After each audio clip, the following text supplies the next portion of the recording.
The Oxford Public Schools School Committee meeting of Monday, December 12th, 2022. This meeting's being videotaped by Oxford Cable Access and broadcast live on the town's public access educational cable channel 194, which is also streamed live on the Cable Access webpage on the Town of Oxford website. The video recording may be viewed subsequent to the live broadcast via the education channel on the town's video on-demand website, which may be accessed by a link from either the Town of Oxford website or the Oxford Public Schools website. The meeting agenda and complete informational meeting packet and subsequent meeting minutes may be viewed on the Oxford Public Schools website. Being 6:02, I would like to call the meeting to order. First order of business is public comment. Comments are limited to topics relating to school business. Speakers must identify themselves by name and address and will be allowed to speak for up to 3 minutes. Although the school committee may hear comments on unanticipated topics, discussion or action on topics not specifically listed on the agenda will be postponed until a future meeting date. So I'd like to open the floor for public comment. Seeing and hearing no one from the public coming forward, we'll close the floor. Next item of business is the student representative report, but Genevieve Bartlett is not present tonight. So we'll go right to special presentations. Technology update, Mr. Phillips.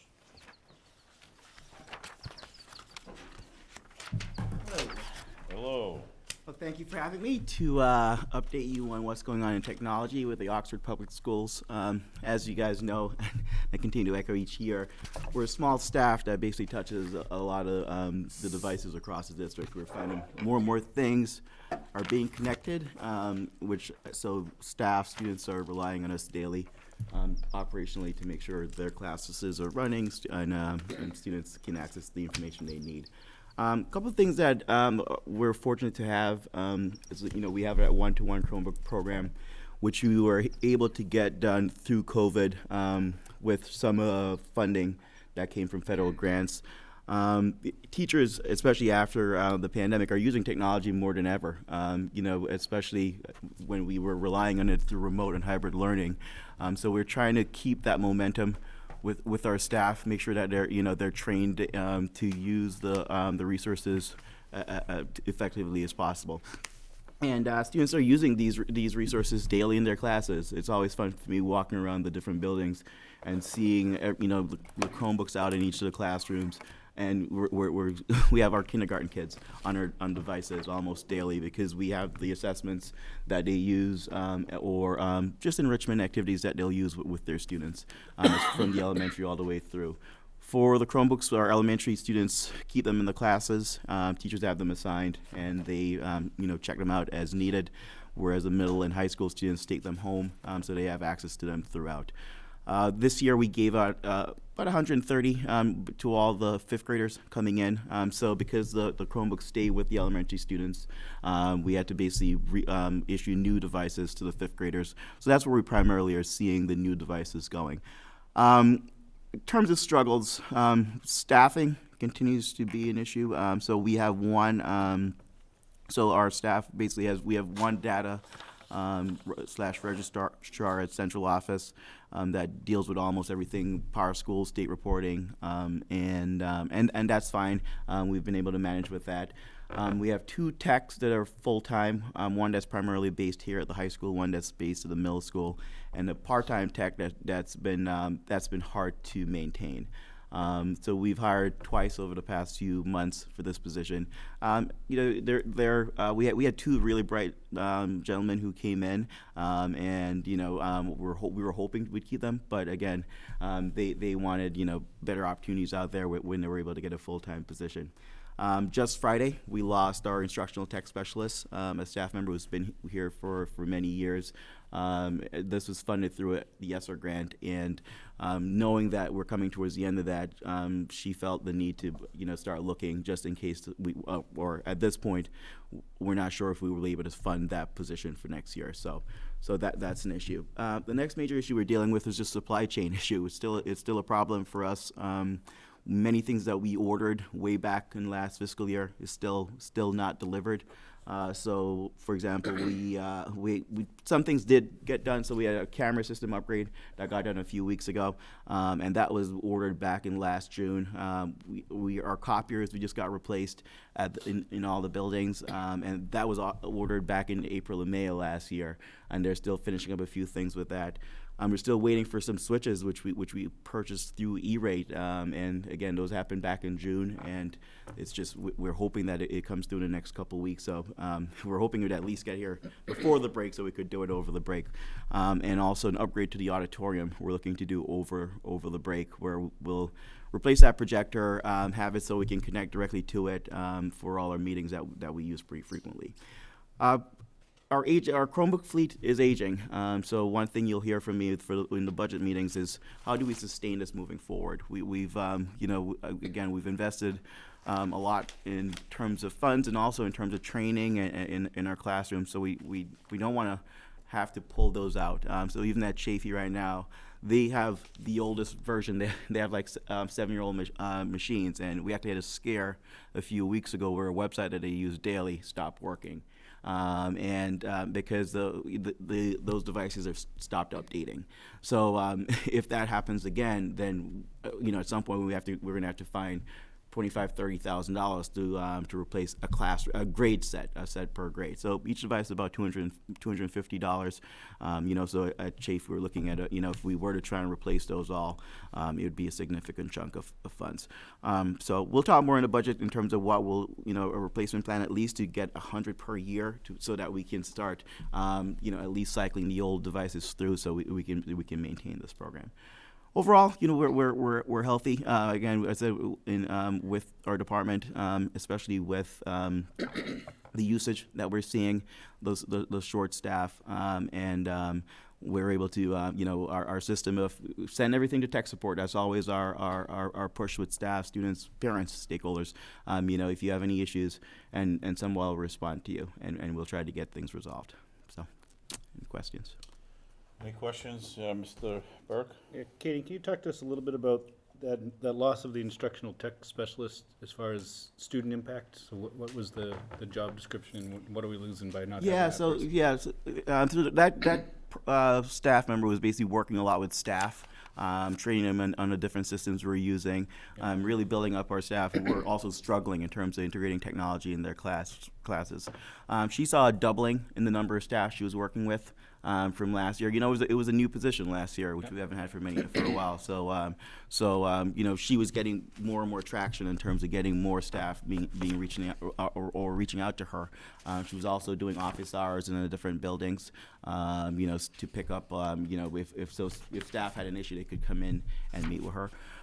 So I met with her before she left, just to look at her caseload to figure out who were the teachers she was working with. So I'll make sure I touch base with those, make sure that any support that they need, and I'll try to pick up, as much as I can of what she was doing.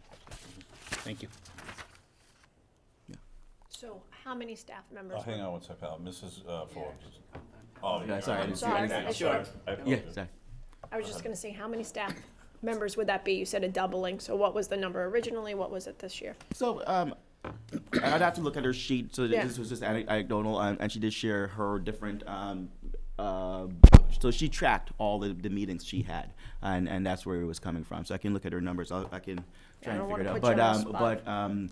But it's not only. It's also the daily and weekly meetings, right? So some weeks you'll meet with certain teachers. Some week you'll meet with another, depending on the need of the staff members. So I just would like to know yeah.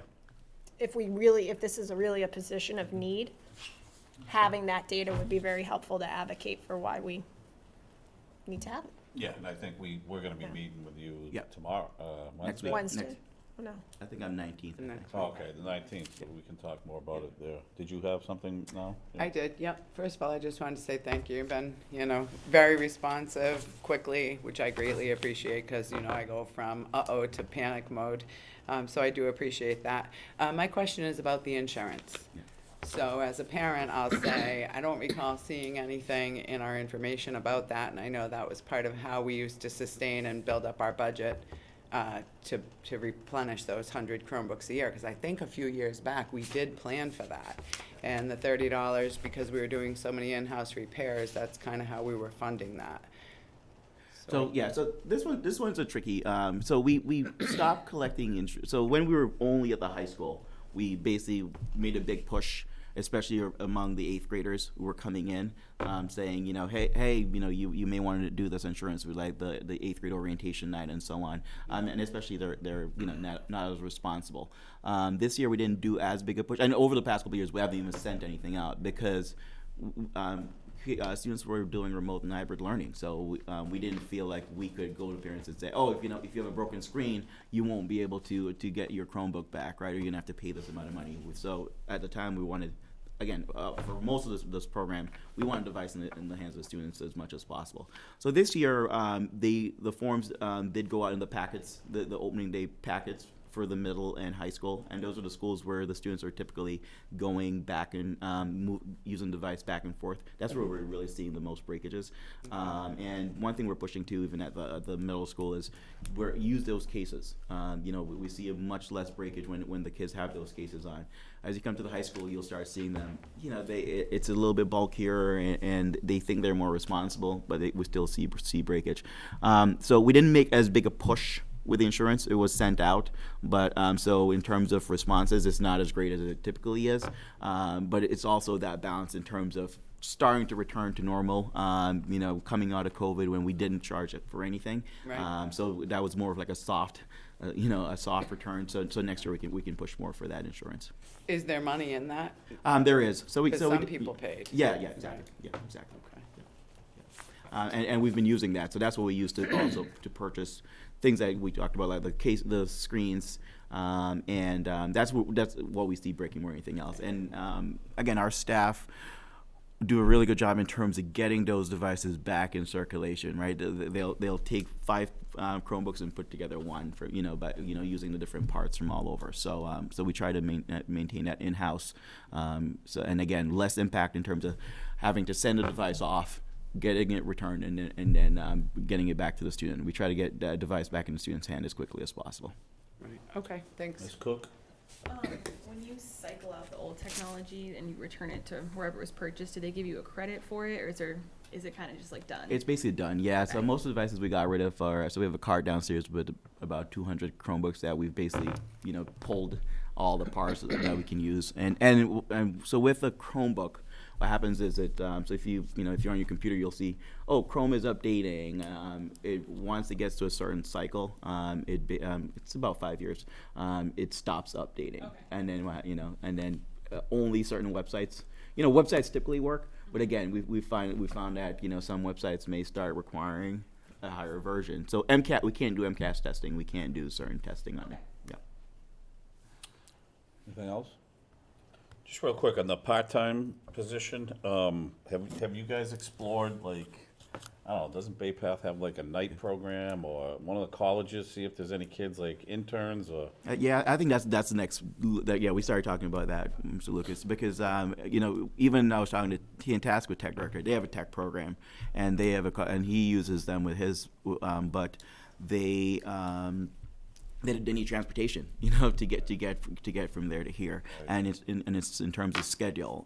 How does it work? And well, that's what not the last person, but the person right before was also in school, kind of going back and forth, and which is great. We try to be flexible with that position, right. But again, if they find a way to get more money, more hours, then they'll typically jump on that. Okay. All right, thank you, Mr. Phillips. Thank you. Thank you. Thanks, Thanks, Kate. Kate. Thank you. All right, next on the agenda is Chafee School, Mr. Pelzarski.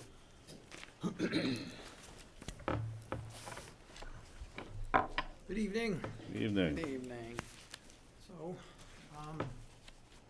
I'm coming back in a couple weeks, actually next month, to do my beautiful song and dance. So I'm just going to highlight some of the things that we're doing at Chafee. But had a great kickoff this year. The typical stuff that we do, the ice cream social, a lot of tours given to the incoming kindergartners or new arrivals into town for first and second graders, just to take that edge off of parents. We do that a lot, and it helps out a lot. Then we follow right through, and we have our open house, always amazingly well attended.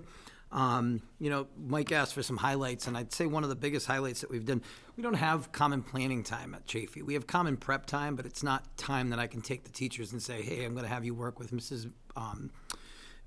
Trainer.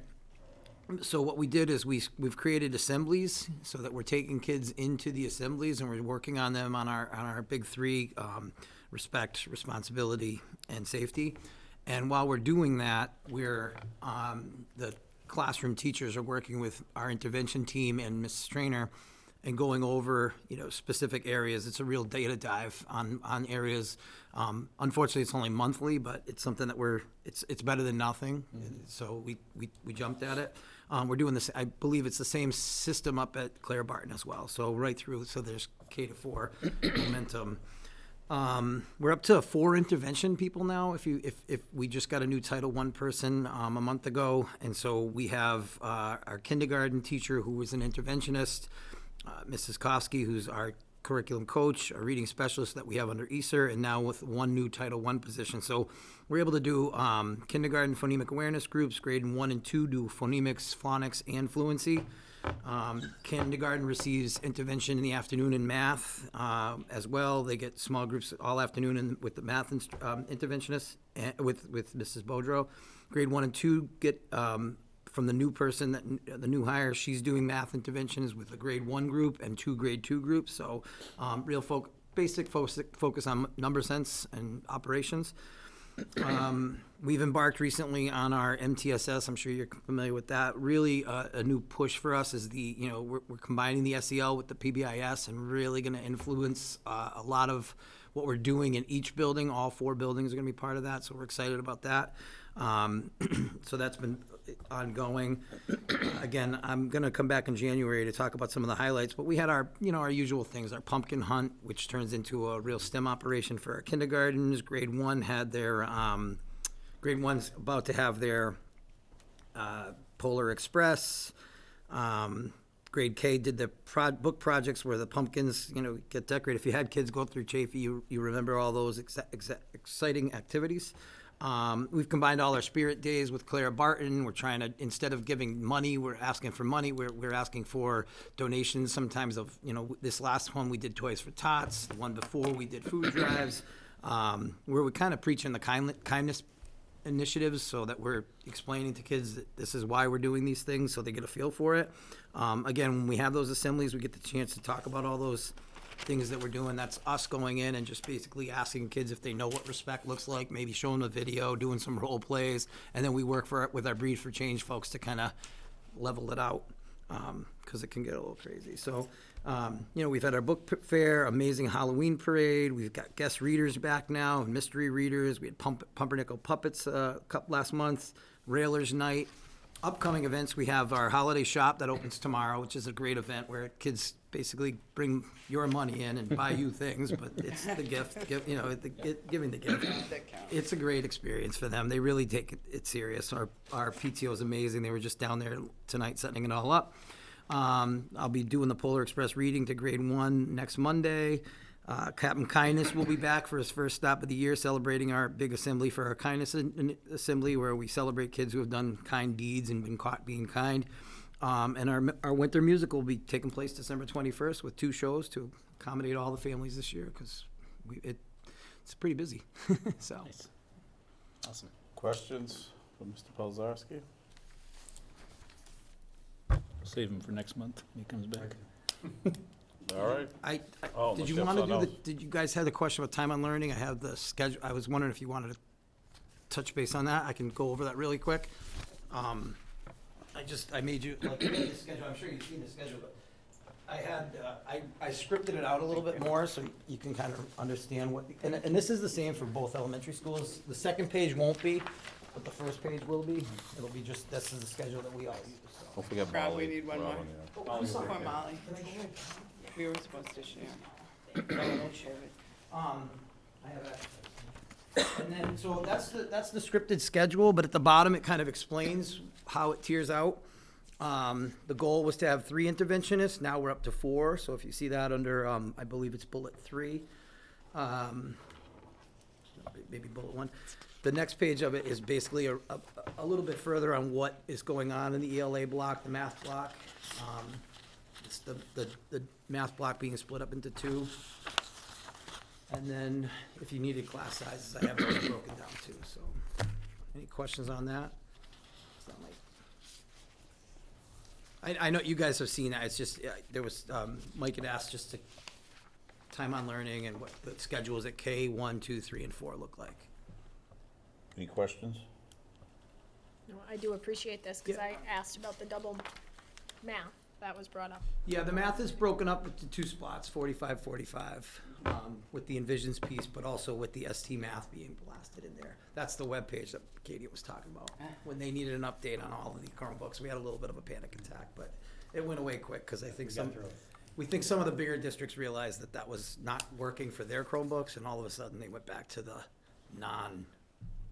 special Bells and whistles, programs. So yeah. we had a plan. We did, yep, we had a plan. Yeah, this is great. Any questions? Thank you. Thank you. All right. Awesome, Thank you, thank you Rob. guys. Thank you. Middle school, Ms. Belhumer? Hello. Hello. So I'm going to start off with some new biggest challenge this year has been personnel for me. We had a very rough start to the year where I was actually teaching the first part of the year, which makes being principal a little more difficult than normal. So we finally seem to be in the right path. So we have 3 new staff members at OMS I wanted to highlight tonight. First of all, Carolyn Schwartz is our new civics teacher in grade 8. So we're really excited. She comes from Quinn Middle School in Hudson and is very excited about teaching 8th grade history. And she has a lot of background in not only history education, but museum experience as well, which is bringing something different to the team. So it's pretty awesome to have her on board. We also have a new IA. One of our IAs, Miss Bent, retired earlier this year, so we had to replace her, and Miss Marissa McCann is our new grade 5 IA. She was a paraprofessional at Bartlett High School for quite some time, moved away and then came back, so we're excited to have her. And then Miss Valerie Avery has joined us for ESL as well in the building. So we have 3 new staff members at OMS. We're currently looking for a new secretary, as Miss Armando is sadly leaving us at the end of this month to be a grandma. So I have to replace her, and they're really big shoes to fill. So that's my next hire, hopefully in the next couple weeks.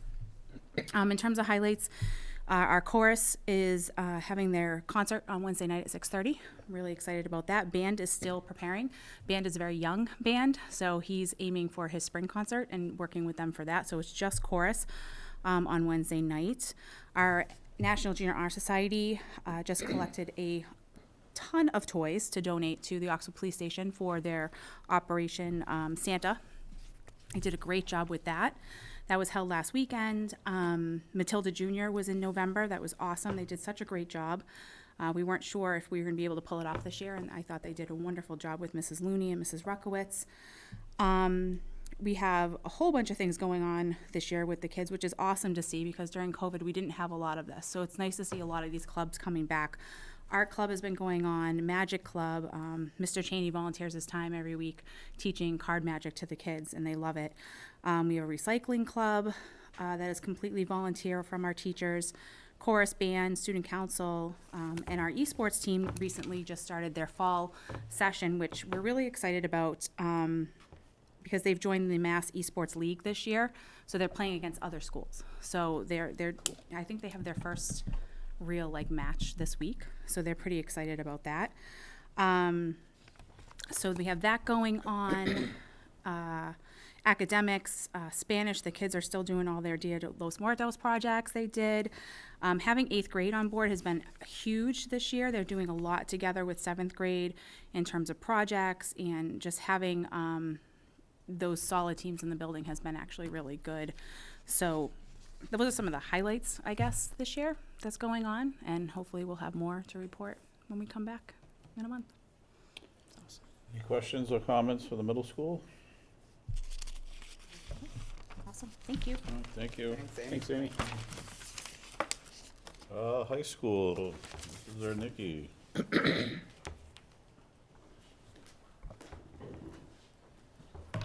Hello, good evening, everyone. Hi. Aye. Hi. So basically, I'm going to go through, I'll talk about some things we're working on. I'm going to highlight the fall sports, then I'm going to do the highlights that are happening in our building. Okay? And I'm going to take over for Genevieve, seeing as she couldn't come here. So some things that we're working on, we formed a committee to review our graduation requirements and our grading policies here at the high school. We had our first meeting, discussed some possibilities, and we're researching other schools within our SWCL League to make sure we align. Once we have suggestions, we'll be bringing them forward to a future meeting. Our current graduation requirements are the following. We do require 4 English classes, 4 math classes, 3 lab sciences, 3 history, social studies, 4 semester-long health PE classes, 1 world language, and 1 fine arts class. This does align with the Mass Core requirements, with the exception of world language, where we require 1, they require 2 years of the same language. So that's the only place where we differ. Teachers are working within their departments to review and revise the program of studies, which we'll be bringing forward soon. We need to have course selections done for this year, and our target for that work is in February. So we want to make sure we bring our program of studies forward before then, before we start our course selections for the next year.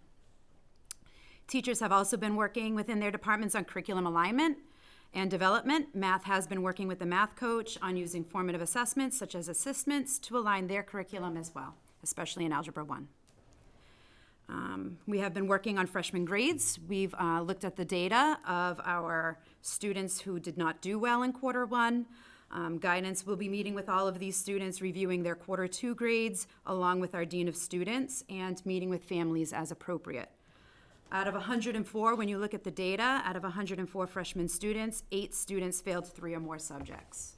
8 out of 104. And then we had 19 students who failed 1 or 2 subjects. So that's what we're looking at right now. One thing that we also want to talk about is the importance of passing electives. We feel as though maybe, because over 50% are elective classes that they failed.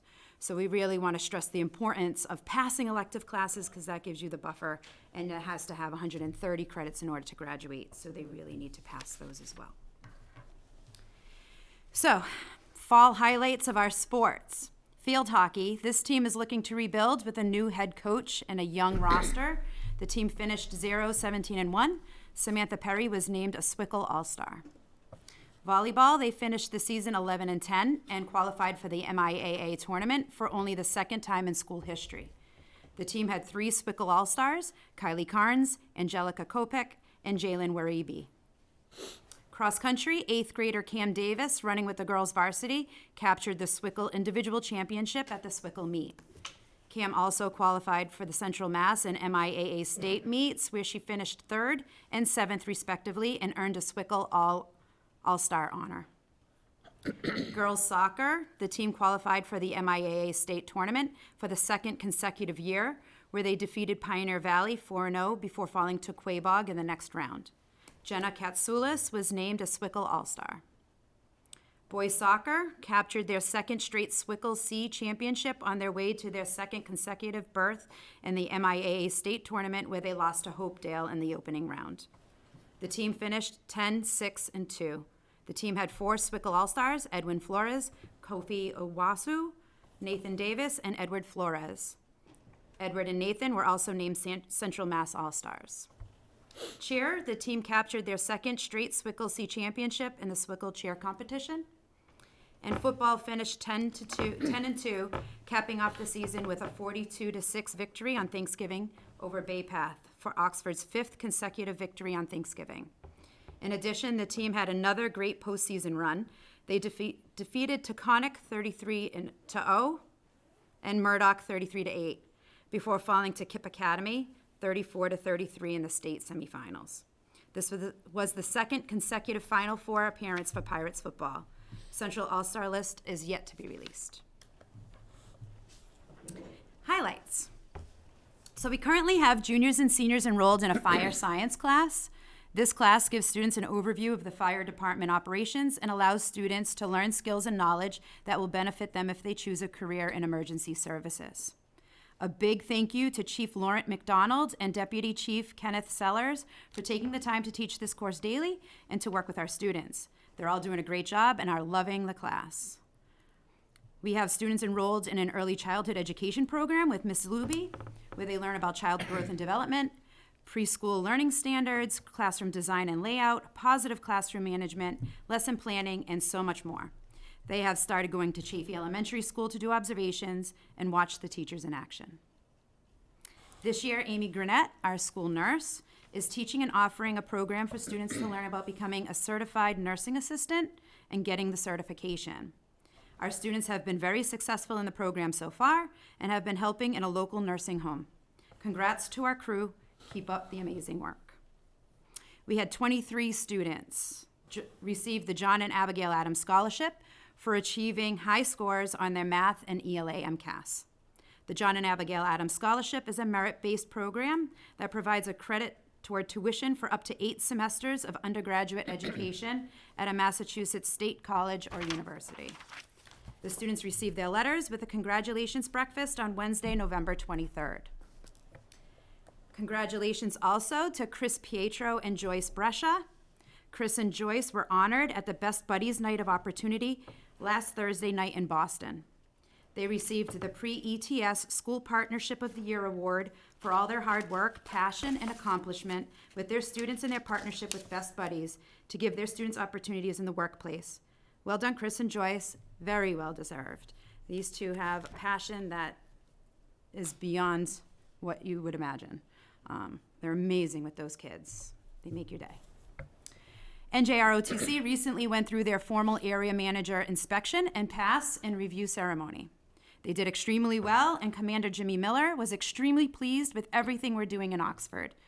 Thank you to both Master Chief Youngsman and Master Chief Kay. We also have had some very successful student council events, such as Trunk or Treat with a haunted hallway, and just this past Saturday, the Craft Festival with Breakfast with Santa. They have had an amazing turnout each time. Coming up, we have a Best Buddies holiday party this Thursday.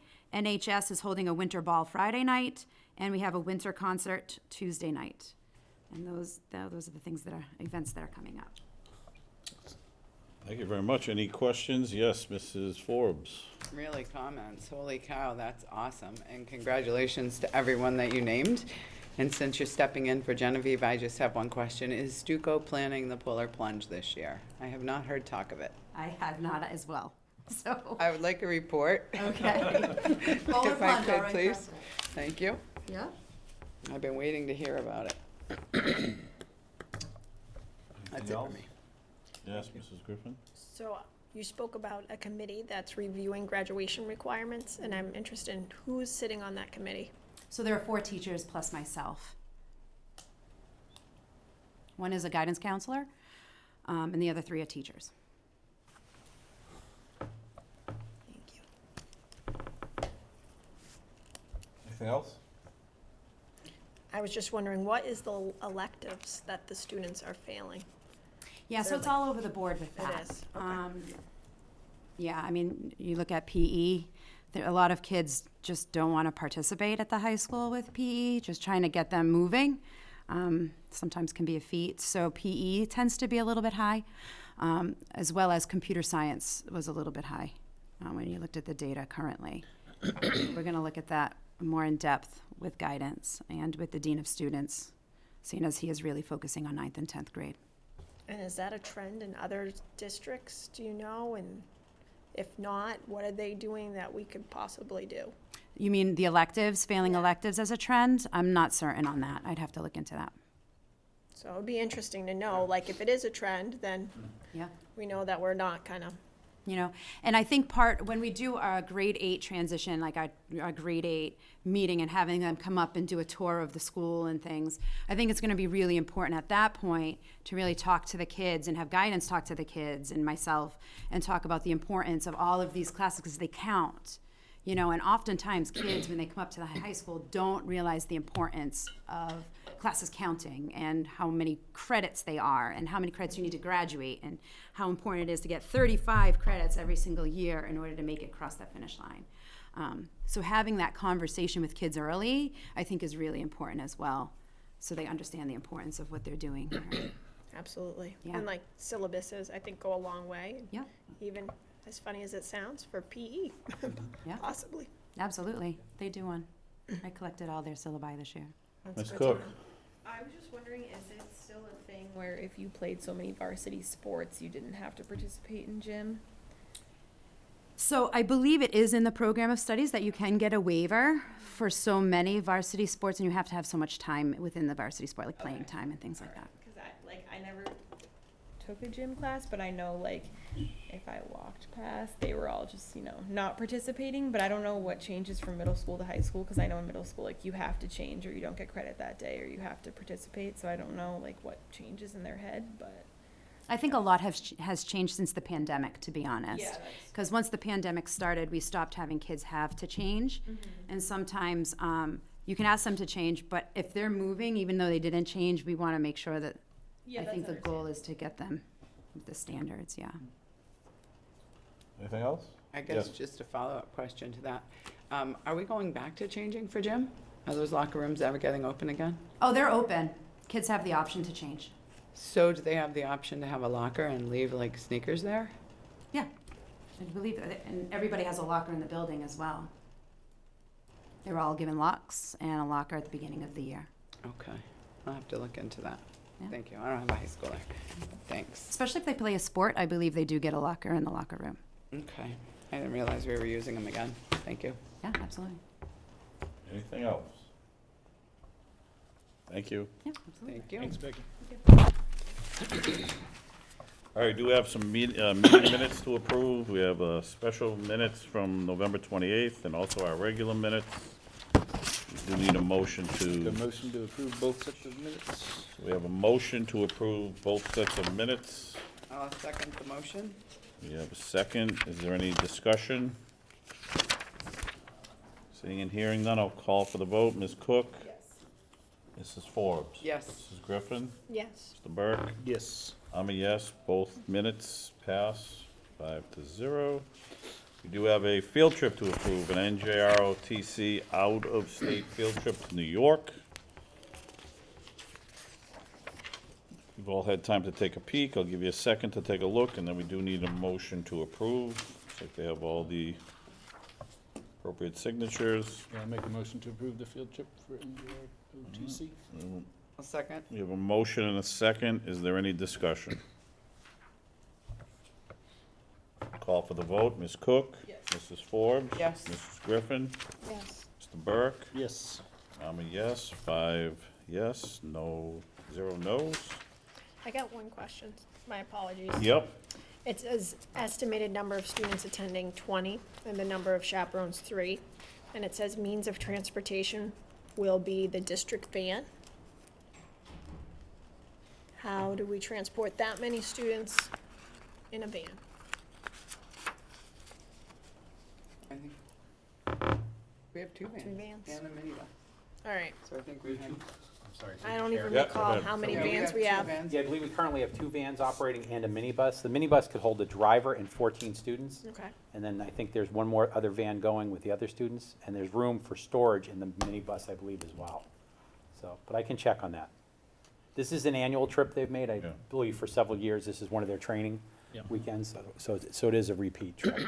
Yeah, I just didn't know how many vehicles we had in No, it's a good question. operation Yeah, and yeah. how many students could be held in them, Yeah. so. All right, thank you. Moving along, Superintendent of Schools, personnel update. Thank you.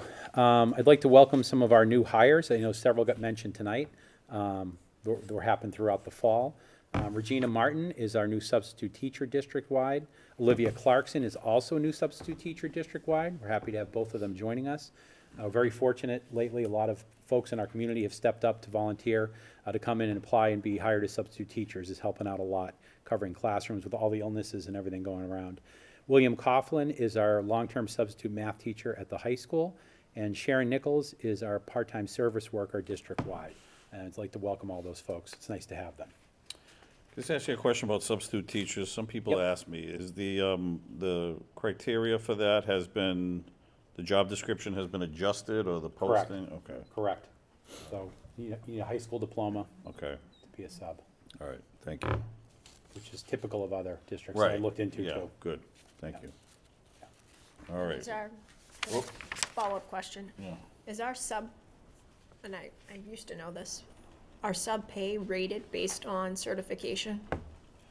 Our daily sub, no, Yeah, it's not. No, it's basically, it's a flat fee of $100 a day. We're gonna talk about the rate increases tonight due to minimum wage going up on January 1. Yeah. But it's $100, which in my discussions with other districts is somewhere in the ballpark. Some are less, some are a little more, but it's in the ballpark. Thank you. We just hired 12 new folks as daily subs within the last 2 weeks. So, nice.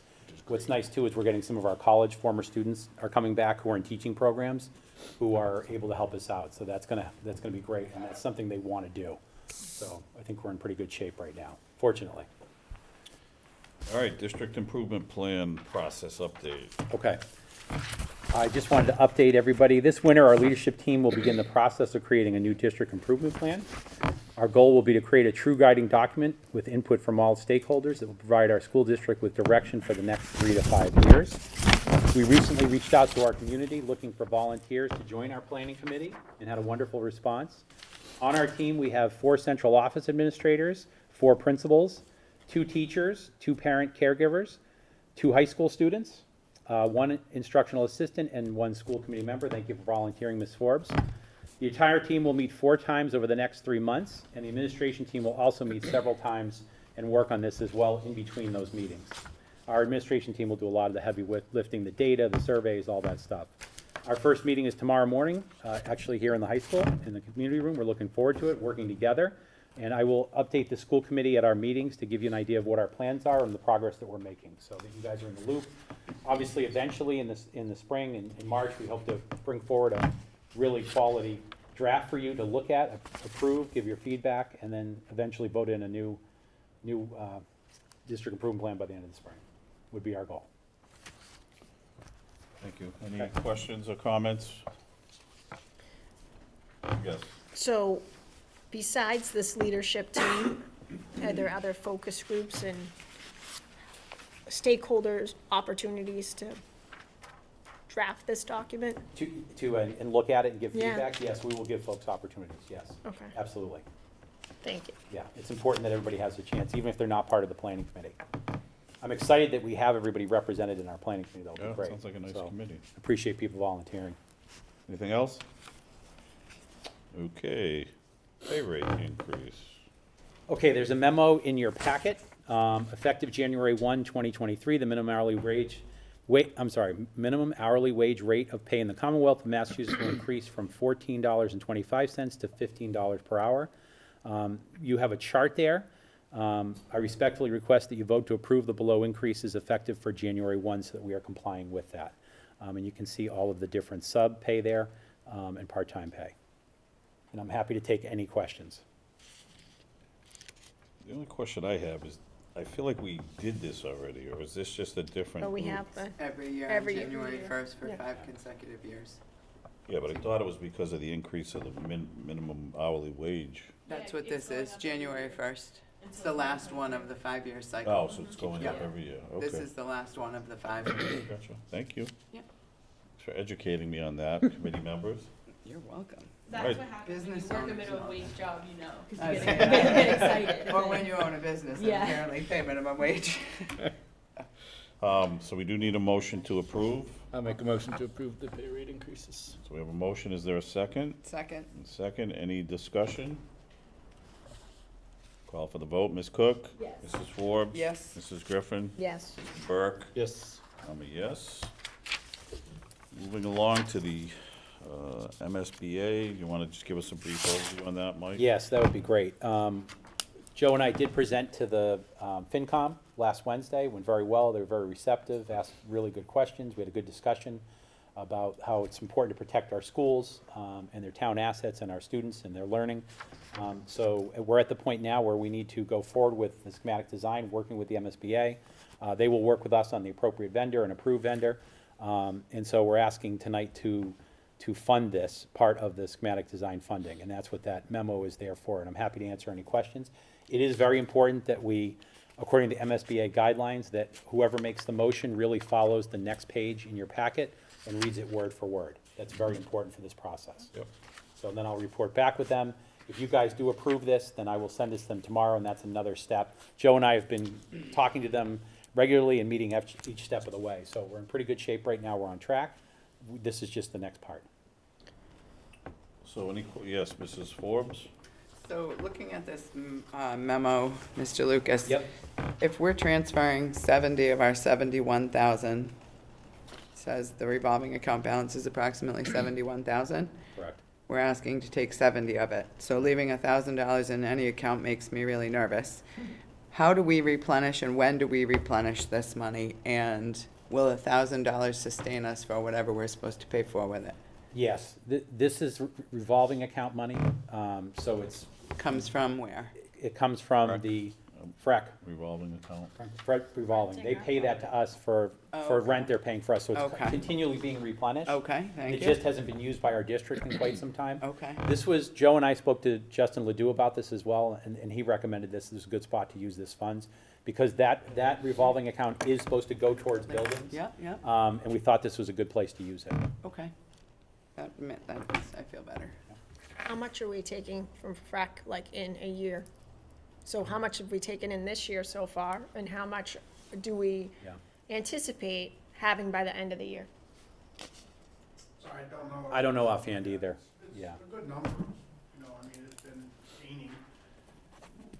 I think it's one that's, it's a wise use that I think that when they talked about it last year, that, we wanted to try and hold on to it, is what his impression was. Sure. So we've been building. Yeah, I was gonna. Sorry, Joe, I know. I'm sorry. I was gonna ask him, Difficult to move, but but- last time he had the knee. I know. Make him get. I hate to make you I move, don't but wanna they make him they get can't hear up, you at home. But you're right. We should just bring the mic to him, maybe. Yeah, it's taped down. Oh, we'll just have him, we should've just had him come up and sit at it. Again, apologize for not knowing the exact number, but it's a good sized fund, cause it's been growing, basically at your direction. What you told Justin is just let it build up. I can get numbers, I'll give numbers to Mike tomorrow. All right, thank you, Yeah, Joe. I would just like to know how much we're taking in per year. Because I do believe we have spent down that money, and I do believe we have done things like, you know, bleachers and other capital items besides doing, you know, going through the other means for getting that funding from the town. We've used that FREC money in the past. So to say we haven't touched it in a long time, I don't really know how true that statement is, because I've only been here 16 months, so. Yeah, long I don't time. remember using this revolving for anything since I've been here, but Right. I've only been here 16 months, so. Well, I mean, I That is guess possible. the question is, do we want to appropriate this money, which is needed, and then, you know, we just have to, it's a revolving account, you know, that's It what. keeps getting replenished. Right, so it will get replenished, Joe will get us some numbers, and then Mike can share with, I mean, we have a meeting Wednesday, right, so he can share us. And Yep, just to speak to the meeting, Corey and I were there as well, and the town was very supportive and understanding and, you know, looking at the future and the finances. So I feel like we need to do our part, we need to show good faith without us putting this money forward. They're not gonna be too eager to be helping us out either, but it needs to be done. It's not kind of an option for us. Yeah. And I definitely would like to have those questions answered that Mrs. Griffin asked about how much we're getting in and when we've taken it out, I guess, or how much we've spent, you said, in this year. well, it just. But if it hasn't been I in would this love, year. like, annually, like, how much have we spent? Because to hear we haven't touched it in a long time, to me, like, raises flags, because I don't think that's a true statement. But I could be mistaken, and if I am, well, Okay. Joe will clarify that. All right. Yeah, we can have, it's one of the things I asked for when I got Right. here, so the town has given me Yeah. like a 5-year history of the revolving funds, so I'll put it together for Mike. and then, if I may, Go ahead. okay, and then where did this figure come from for this study? Have we gone out to other vendors to kind of get a quote that this is approximately how much it's gonna cost, or is this just a figure that we've just, At this time, from experience, this should cover the cost. That's what we believe. So, because it seems like a very large figure, and I feel like we have gone out and done this before, where we've had to get people to draw up reports. I think that we even had people come out here and look Correct. at our roofs, and I do remember Justin presenting us that data with a lot of figures that it would cost approximately different things. So Justin did a lot of Right. research for us, Correct, you know, before we put in our SOIs. right. So I'm just kind of concerned when I hear, it's not that I wouldn't want to appropriate this money tonight, I certainly do, but I wanted to know, where did this figure come from? And has it been from MSBA? Did they say this is approximately this, or is this just somebody's feeling? If we put this forward, it should be enough. That's a good point. I don't know, it's a lot of Mrs. money. It's Forbes? more than I've seen put forward just to get a Only plan. because I was at the meeting. Mr. Yule actually had all those reports and referred to a lot of that information that Justin had done. So that is definitely available to us. I have it, those past reports. Oh, you and have that's- all of that. I have a lot of that from Justin over the years, and I've seen that. So I'm kind of surprised that we need to, I was just gonna say, one of the other things that Mr. Yule pointed out was since those reports were last updated, which I believe like 2 years ago? 2 years ago? Yeah. And it's gone up, how many $1 million from then? 1.6. 1.6 million, because of the cost of materials and all of that. So he was sort of saying, time is of the essence. If we wait another year or two, is that going to be another 1.6 million on top of the 1.6 million? So just to give the information from that meeting. So it says in paragraph 2 there, they received we received an official invitation from MSBA to participate in the ARP. The next step in the grant process is to appropriate the funds for the schematic design. So that's where the price came from. I would imagine it's in that invitation from MSBA. I would just love to see some more documentation that says that. I mean, it just makes me uncomfortable, saying, okay, we're gonna give this amount of money where I don't know who is this vendor. Is it from MSBA? If that's fine, if it's Yeah, MSBA it's their saying, It invitation. is. Yeah. We It can't, is. we can't just get our own vendor. The MSBA will work with us to find a vendor. And they've actually, the motion that you guys are gonna make and vote on tonight, they have approved it and their attorneys have approved it. Because we have to follow their language. It's very So there's- language oriented. So they've already seen all of this and given us the go-ahead for Joe and I tonight to and bring they're this to saying you. it takes that much money to make up a design. Up to before- that, yes. Before they can do construction. Correct. I've seen a similar price tag for Yeah. a design for a project. I have too, but not just for a roof. It's been for something much more extensive, so for Yeah, but it's for up to, roofs. so maybe they don't use the whole thing, but Okay. we have to Right. appropriate that money. And as you said, Justin put a lot of work into this and he believes this will cover it as well. Okay. So, I'm gonna make a Yes. motion to. Well, I'm gonna have you, if you don't mind. sorry. He has to make it very specific. Oh, sorry. Better- You better read go. Got it. To read Okay, it good. publicly, yeah. Go. So I move that the Oxford School Committee vote to transfer the sum of $70,000 from the French River Education Collaborative Revolving Fund, so-called, for the purpose of paying the costs of a roof replacement schematic design feasibility study for the Alfred M. Chafee School located at 9 Clover Street, Oxford, Mass., and the Clara Barton School located at 25 Depot Street, Oxford, Mass., including the payment of all costs incidental or related thereto, and for which the Oxford Public School District may be eligible for a grant from the Massachusetts School Building Authority, MSBA. Said amount to be expended under the direction of the Oxford School Committee. The Oxford School Committee acknowledges that the MSBA's grant program is a non-entitlement discretionary program based on need, as determined by the MSBA, and any costs the Oxford Public School District incurs in excess of any grant approved by and received from the MSBA shall be the sole responsibility of the Oxford Public School District, and that the amount authorized pursuant to this vote shall be reduced by any grant amount set forth in the project funding agreement that may be executed between the Oxford Public School District and/or the town of Oxford and the MSBA. I'll We have a second that motion, a second. Is there any discussion? Yep. Does it says street, isn't it supposed to be road? Does that matter? Where? It's Depot Road, not Depot Street. Does that, I don't know if that matters. Yeah. Yeah. Good catch, Molly. Thank you. So this is for, I'm sorry. Sorry, Yes. just, so we need to make that correction. Yeah. We just need to note that, Corey, that we've made that correction. So I'll amend the motion to include Depot Road. Thank you. Okay, perfect. Second. Sorry to interrupt. Discussion, Pal, go ahead. so this is to hopefully repair those 2 roofs. And then I missed the presentation, and I do apologize that happened with FinCom. Was there any discussion about our other buildings? I know I saw the Yes. presentation, and I saw the Okay. high school, and I saw Yep. other areas of need. why did MSBA just approve these two and putting the others on the back burner? Yeah. Sure, I can explain that. So this is the emergency roof repair program, the accelerated roof repair. So they will only pay for doors, windows, roofs that are over 30 years old. Yeah. The two 30-year pieces we have in our district that are 30 years old are only on Barton and Chafee. Okay. So if we get this, this will contribute towards those two sections only. And our proposal to FinCom was to then do the rest of it, because they really need the whole roof replacement at both elementary schools. And then the piece of the high school, especially over the auditorium, we've done our annual walkthrough, as we've noticed, is concerning as well, and there's a hallway adjacent to that. So that would be the whole project. The middle school is actually in pretty good shape. They're the most recent roof replacement. And then we also talked about, Mr. Yule brought up the foundations of the elementary schools, how we're gonna have to deal with that in a couple of years. On our official capital plan, we put that out as our next year offering, and currently it's $569,000. But the town may decide that they want to do it all at once. That's up to them. That would be up to them. So we did talk about that as well. Yeah. Okay. Does that answer your question? Yeah, I just. Okay. Yeah, Yeah. it was a very good discussion with FinCom, and I think Yeah. Mike and Joe did a great job of painting that picture, but I think they also came with their own thought of, we may want to just do this all as soon as possible.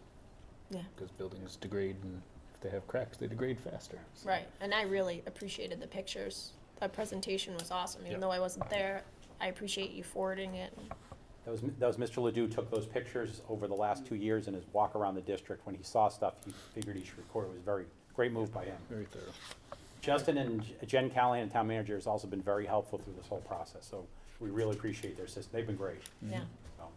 And I just wanted to point out that Joe made a comment at the end of that portion of the meeting, appreciating and thanking the Finance Committee for offering to give us more than what we're asking for. So that was perfect. They kind of didn't know what to say to that, but they really were very gracious and really. And it's on record, too.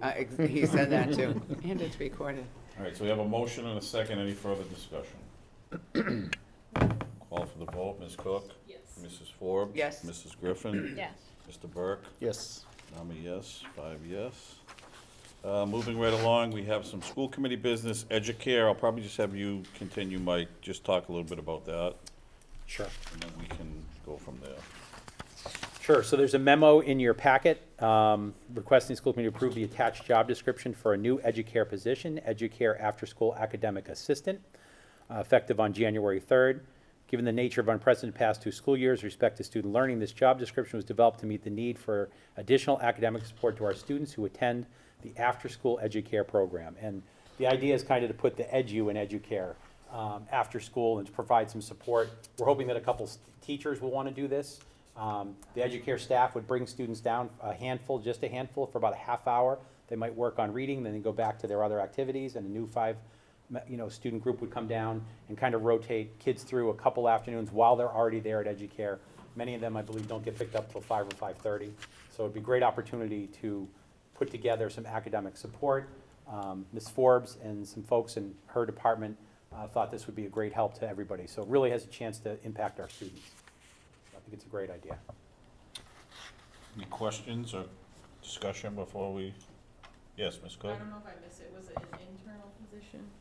Hasn't been posted, it has to be voted on tonight. And Oh, it'll be okay. posted, yes, internally, Okay, with just, preference being given to the Chafee staff. okay. So, I mean, I think it's a great idea. I would hope if we can get some good candidates, that we would be able to have those candidates have conversations with classroom teachers somehow, that information is disseminated, so there's a rhyme to the reason. It's great to have it. Right. You don't want a group of 5 kids and we don't know really what we're working on with them, right? So- Some kids may be high readers, you know what I mean? So if there's a way to coordinate, I think with the principals probably would be the.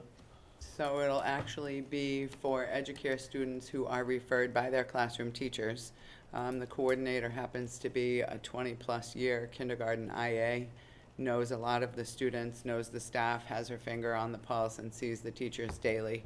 That's one of the reasons that we are showing preference for Chafee staff, because they speak the same language.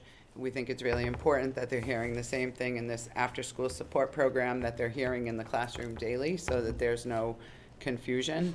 And that hopefully, again, if it is Chafee staff and they know some of the students and/or work with some of those students in their regular jobs, that they would, again, already know through conversations with their teachers. And as I said, there would be a referral from the classroom teacher, and I would assume they would say, please work with phonemic awareness, please work with number sense, please.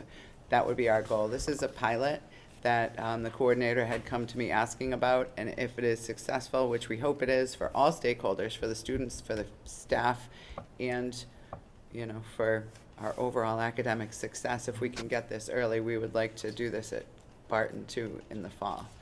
So it's a program we would love to offer, love to grow. It's no cost to the parents. They don't have to be dropped off or picked up. They're there already. They would have their snack so that they would be ready to hopefully take a little time and learn.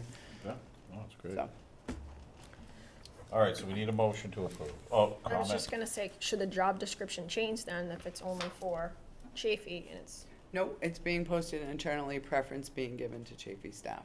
We certainly wouldn't turn anybody away for interviews, but because of the, because it says it's gonna be primarily kindergarten through grade 5, so is this not gonna be happening up well, through grade 5? at this point, not, because this is piloting. So we would come back Okay, 'cause with that if we decide to go with that in the future. so should that language be changed in the job description? Because it would lead one to believe that this is available for students all the way up to grade 5.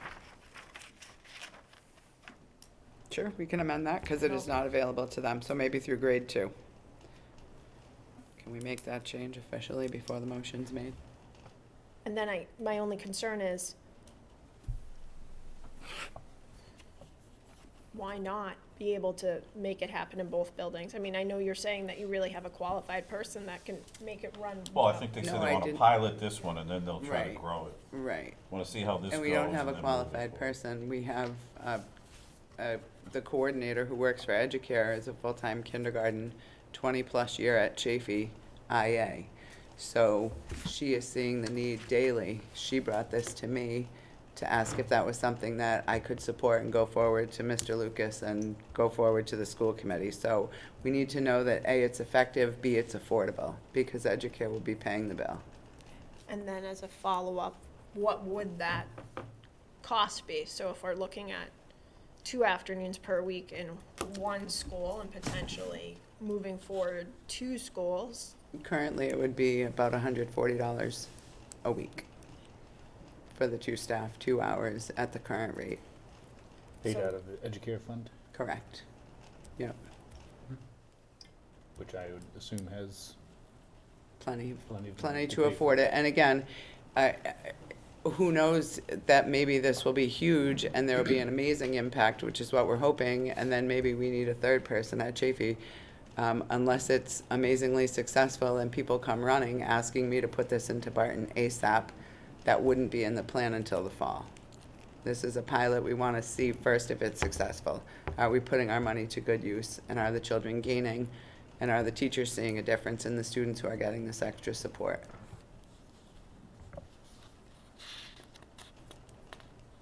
All right, any other discussion? If not, we do need a motion just with that change from kindergarten through grade 2 on the job description. Motion to approve this job description, changing language primarily kindergarten through grade 2. Motion a second. Is there a second? second. Motion and a second. Is there any more discussion? Call for the vote. Ms. Cook? Yes. Mrs. Forbes? Abstain. Mrs. Griffin? Yes. Mr. Burke? Yes. I'm a yes, 4 yes, 1 abstention.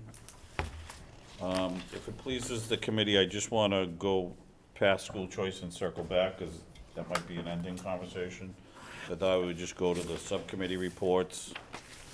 So if we can go to the policy, we do have a second reading that we need to do for GCF, professional staff hiring. So no, last meeting, there was some questions about some language, but I believe that has been cleared It up has been with cleared the up. superintendent We're all through set. us. We're okay. So we're all set with the language as is, so we do need a motion to approve GCF, professional staff hiring. I'll make the motion to approve GCF professional staff hiring and waive the second reading. This will be our second Oh. reading. Okay, sorry. Yep. Is there a second? All right, we have a motion and a second. Any more discussion? Call for the vote. Ms. Cook? Yes. Mrs. Forbes? Yes. Mrs. Griffin? Yes. Mr. Burke has stepped out, so count him as an absent. I'm a yes, 4 yes, 1 absent. GCF, professional staff hiring, passes. Now we need to go to GFAA, school admission and residency. We did make an adjustment to, page 2, number 2, under the exceptions. A student who has relocated during the current school year may request to continue their education in the Oxford Public Schools for the remainder of the current school year. This exception is made for the current school year only, and the student will be unenrolled following the last day of the current school year. So we struck out all that other language, we changed it to that, so we did have that as our motion last meeting. So we do need a motion to approve JFAA as written. I'll make the motion to approve JFAA as written. We have a motion, is there a second? I'll second the motion. Second, is there any discussion? Yes, So, is this gonna still be up to the discretion of the superintendent to allow the students to continue? Or is, if anybody petitions, they're allowed to stay? You're talking about page 2, This paragraph? would only allow students to stay for the current school year. We got rid of, remember we Right. talked about No, and I know. beyond? So it'd just be here. And my question is, could any student stay? Yes, we'd have to do this for all of our students that So you that wouldn't move be away ab- or ask for it to finish the You year. wouldn't be able to say no to a student.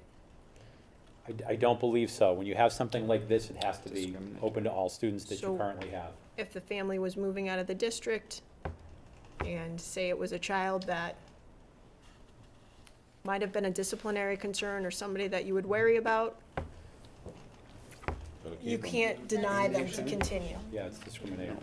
Right, Yeah, well, that's why I'm wondering. You know, like Correct. sometimes people move out of the district correct. and you say, okay, sigh of relief. If they're, you know, Yeah, I think But though, if remember, you, they have to request to continue, so if they No, I get transfer that. out, right. they're but you transferring can, out. so anybody can Correct. stay regardless. So this is basically like saying, as long as you're in the know to write a letter, you may stay for the remainder of the year. Correct. Mr. Burke? Have you seen this done other places, Mike? Because I haven't. It sounds Yeah, contrary as to the residency laws, but right. Yeah. have you seen this done? We had our attorneys look at this too, and they said it was fine. Yeah, Oh, I mean, I'm sure it's legal. Yeah, I they said don't, it's fine. I didn't mean Yeah. that, like, contrary to the rest, but Yeah. I no, feel like they're in place for a reason and, Yeah, and I think all we've done with number 2 there is we've gotten rid of during third and fourth quarter, they can Yep. stay. We just, all we've done is move it up. that's what I've So always if they seen. can, if it happened now, then Yeah. they can stay. So- I've always seen it as you're close to the end of the year, we're gonna let you stay and finish. So it could be anytime after October 10th? Or could it be before? could be Before. anytime. So could it be before we get our Correct. funding? So it could be September 1st, the family moves to another town. Essentially, they need to re-enroll in the other district they are. No. But they wouldn't re-enroll, Right. they'd Wouldn't- still We be. had on If the- this we keep them conversation. here, then we receive that money on our October 1 account. Right. Our account that we send to the state. They're gonna, let's say a person September 15th, family moves, divorce, whatever, right? Right. The child stays and with us the rest of the year, we receive funding for that child. If they transfer out to another school district, then before October 1, we don't receive that funding. But this allows them to stay and we receive the funding. Can I ask what was the impetus for this? What was the driving force behind changing from the end of the year to anytime? We've had several families that were in very difficult situations, kids who've gone to school here for years, who then had to leave because it wasn't third quarter, and to me, it broke my heart. You know, we've got kids, especially, it's happened several times in the high school, 8th grade, freshman, sophomore year, and they've been here for 6, 8 years, and now they have to leave. And some of them are not moving very far away. So to me, I'd love to keep our Oxford kids here as much as possible, and that was kind of the impetus for this change. It allows those kids to at least just finish the year with their friends and who they've grown up with, and their sports teams that they play with, and student council and all that stuff. It lets them stay, and that was kind of the idea, Corey, of doing this, was to move it up. Okay, and when we talked about this at the last meeting, was it to finish their Oxford career? Yes, Yeah, so we Right. took that off. And to just beyond, finish the right, year. right, You or guys, got rid of beyond, that. you guys beyond. changed the language, made a Right. motion for this. Right. Right. And then Yep. we were gonna. Just so for we did the year. First reading. Thank you, that's, Yeah. I was And the missing policy that. Yeah, committee. yeah. Connection. Yeah, Right. changed. Okay, I wasn't there at the meeting that this evolved Couple meetings to the level that it evolved to. Right. okay. Transportation, we wouldn't be on the hook for That's that. in here. That's in here as well. Just still want to state it publicly and make it well known to everybody. Yep. All right, so we do need a motion to approve. I will make a motion to approve policy JFAA. You know, motion, is there a second? A second. Any further discussion? Call for the vote, Ms. Cook, Yes. Mrs. Forbes, I abstain. Mrs. Griffin, Yes. Mr. Burke. Yes. I'm a yes, 4 yes, 1 abstention. So DEIB, do know we have to vote to approve a member, but why don't we get an update from you first? So my update is simple. Our meeting's tomorrow, so I don't have an update. But I would like to ask that you would vote in a new member as our town representative. Justin Ledoux has been named by the town manager as the person who would be taking the spot of the old assistant town manager, Jennifer Warren Diamond, who is with another town now. All right, do we have a motion to approve Mr. Ledoux as the new member of the DEIB subcommittee? Yeah, I'll make a motion to approve Mr. Ledoux. Motion and a second? Second? Second. Any discussion? Can you just tell us who this guy is? I'm just kidding. Yes, I could. You vouch for him. Call for the vote, Ms. Cook? Yes. Mrs. Forbes? Yes. Mrs. Griffin? Yes. Mr. Burke? Yes. I'm a yes, 5 yes. Thanks, Welcome Justin. back, Mr. Ledoux. You want to go to one of those meetings? He I says know he you haven't will. left too far, but, all right, personnel negotiations, Mr. Burke. So we will have an executive session later to discuss more in depth, but we feel like we've made some good progress over the last, All right, excellent. feeling good. School buildings and safety, I know I have had a request from one of the members to have the fire department come in, and we're gonna have them come in at some point, I think, after the new year, because this is our last meeting of the year, right? Yeah. So that has been brought up, and we are gonna work to get him in. Just get an update on the fire department, take on our schools, the drills, how all that's going. Because we always get police, but we never really get fire, so thank you for the suggestion, Mrs. Griffin. District accountability and curriculum. Anything new on you guys' end? No. I know, so we heard Mrs. Zanicki talk tonight about looking at grading. You know, she has a subcommittee. Is that something you guys want to explore, the K-8? Like, talk about that, get the group together, see if there's any interest in getting, because I know we've had some questions about report cards and grading, and is that something you guys may want to look to take up in that committee? Get, just a And our suggestion. curriculum Huh? data. What do you think, Mr. Burke? To look at To go through report what cards? Yeah, have like, you know, get some conversation. I know it's, you know, the committee, we've, you know, some members have talked about it before, and I don't know if it's something we want to bring up at that committee. Get some principals to come in and share their thoughts, get, you know, if we want to make some change. Is that on the radar for the elementary principals, Mike, changing the report card, or? They're always looking at them. We have a teacher group that's doing it, I believe, at Barton and Chafee right now. It's looking at our report cards. Oh, okay. So, All right, so. So I you think have a inviting group. them maybe Okay. to update us at 'Cause one I of our feel- meetings. we could do that. I feel like in the fall, and correct me if I'm wrong, we got an update from you, Mr. Lucas, that you said that was gonna be an initiative of all your administrators to sit down and discuss it this year.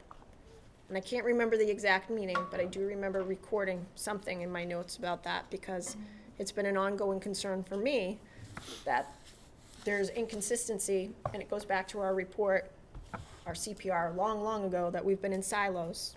And then we all have these different report cards that come to us as families, and there's a huge disconnect. So it sounds like it sounds like the elementaries are doing it, high school's But doing it. again, if we're all doing it disjointed, which, Well, that's why I'm referring it to Right. the district accountability I think subcommittee, it's where I this- think it's a perfect place to have the discussions. and if that's where our superintendent would like to see that happen, I'm open for that, but I wanna kinda ask the question back to the superintendent through you. I thought our superintendent shared before that that was gonna be something that was coming from his administrative team. And it sounds like they are, so what I would like to see But us it sounds- do is okay. invite these invite the elementary and the middle school committee, or the elementary and secondary committees to a meeting and kind of give a presentation so that you guys can hear, you can ask any questions, you can start to become, educated on what they're doing, so that if we are gonna make change, I mean, we should plan to make it for the start of the next school year, right? So now's the time to really get that rolling. I don't know when your next meeting is, but Invite them to one of our meetings and. I'm fine with that, but again, I'm kind of caught off guard and a little bit confused because I thought the message that came from our superintendent was that everybody was kind of getting on the same page as administrative team, and that there wasn't side conversations with teachers in different buildings about report cards. My heart goes out to anybody that's been working on a report card, kind of in isolation, But it doesn't potentially. sound like they are. It sounds like they have internal teams working on them. Okay. Go Through the ahead. chair, I don't remember saying specifically we were gonna work district-wide on report cards. I know we talked a lot this summer about data and our concern with freshmen failing classes, and we talked about that, and Becky and I, Mr. Nicky and I have had discussions about, and her team is working on that, I give them credit for that, and we're looking at that, and she's established a couple of committees to look at graduation requirements, grading policies, all of that stuff to get her high school on the same page. That's where our focus has been with grading. We're happy to look at it, or we could share where we're at with report cards with the subcommittee. Maybe that's a good place to start and talk about where we need to go and what some of your thoughts are with our report cards and what you guys would like to see. Yeah, I think it's a great idea. I'm comfortable with that. And I know I've voiced it before, there's different grading scales for our two elementary schools and our middle school, for example. It's just Yeah. inconsistent, see, from one building to the next, to the next. Right, so here's an opportunity to get Absolutely. all Yeah. of them together Yeah. with our school committee reps in our subcommittee, right? To Yeah. hear the work that's going on and then give us a report back. And this- So maybe through that's the chair- something you can coordinate. Yeah, absolutely. We can get it on the topic, the agenda for the next data and accountability meeting. This is a good time to do that too, because we're creating a district improvement plan over the next 4 months. If our group decides we need to do some work on this or where we're gonna go, we could add that to our district improvement plan as well, going forward, so. All right, thank you. We do have a warrant report, Mrs. Griffin. So I have an accounts payable warrant for this evening, December 12th, 2022. I signed an accounts payable warrant on December 6th, 2022 for $224,421.72.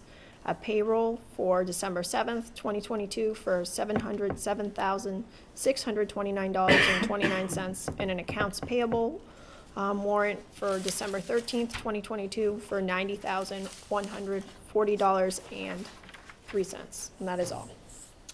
Thank you, Mrs. Griffin. Now, I do want to circle back to school choice discussion. I would like to preface to the community that this is just a discussion amongst the school committee. There will be a public meeting later in the 2023 at some point, which we will make public for people, but I know one of our members, Mrs. Forbes, last time had asked us to have the ability to have a discussion, so I will open the floor to either you, Mrs. Forbes, or anybody else who wants to start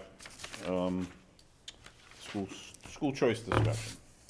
Okay, so I'll start, since I was the one who asked. I just wanted to bring it up early enough that we don't miss an opportunity if we do decide to offer school choice.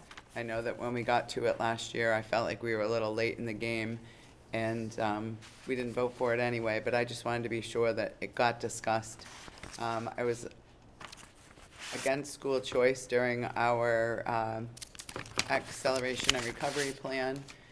I do know families more through athletics than I personally, but know of families who live in other towns who want their kids to go to Oxford, whether it be for sports or whether it be because they don't like the offerings in their own town. They are not families that I wouldn't love to have join us as Pirates. I know that there are concerns about the types of families that want to leave their towns and why they want to leave and what does that bring to us. But I just wanted to open the discussion. So, Yeah, thank you. Anybody else? I think just to clarify, correct me if I'm wrong, Mr. Lucas, but if we do open up to school choice, it's a lottery system? Correct. People apply, so Correct, it has to be blind lottery. Right. we just, You never know. we can't just select the families that we.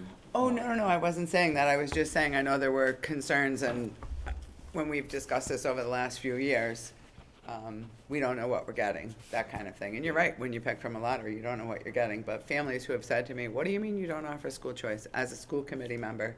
And I say things, you know, we just don't offer it for whatever the reason is, different years. And none of those families, I was just saying families that have spoken to me were people that I'd say, oh, we don't Yeah. want you in our district. And again, I know, I'm not saying that we would handpick, please don't misunderstand. Not handpicking. And just remember, the only time there's a lottery is if the number of applicants exceeds the number of seats. Spaces. Correct, right. And the number of seats are chosen by, By us. We Right. determine the number of seats. So I just wanted to share, as you all know, that I'm pretty passionate about this, and I come with my data, so I had it last time.